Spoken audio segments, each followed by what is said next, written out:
Well, hello, Gary on your screen here.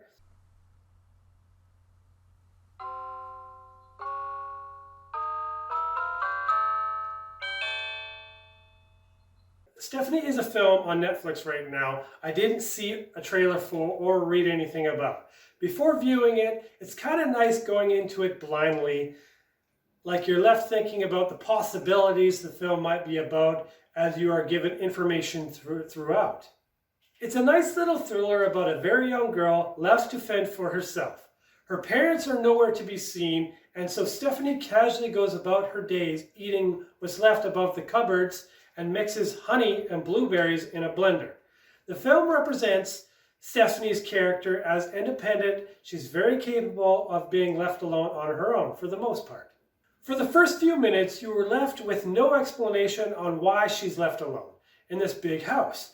And as you're thinking about that, there are several scenarios that attempt to happen that only a parent or a guardian might worry themselves about, to death, with the young children's curiosity and being home alone, like this one being the blender and Stephanie's hand. At first, the film leaves you thinking it might be some sort of survival story. As the film progresses, strange shadows appear, doors and windows close and open, lights flicker or turn off, objects move throughout the film. Most of the time at night, with all that, I'm left thinking it's obvious either she's being haunted or she's dead and she's doing the haunting. And she doesn't realize that. I won't say whether or not those ideas play a part here or not, but something happens that frightens Stephanie. When it does, she has a routine on how to help escape it. Stephanie is played by Shree Crooks, a talented young actor who is challenged with having to act out her scenes solo throughout about at least 70% of the film, while talking to a stuffed turtle named Francis.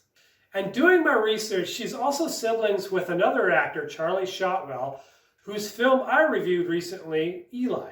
The film is pretty good with keeping you on your feet. Following her around in the house definitely gives you an uncertain eeriness or edge, whether we, as the viewer, need to be aware of her or something else. The last half of the film sees her parents Anna Torv and Frank Grillo reappear.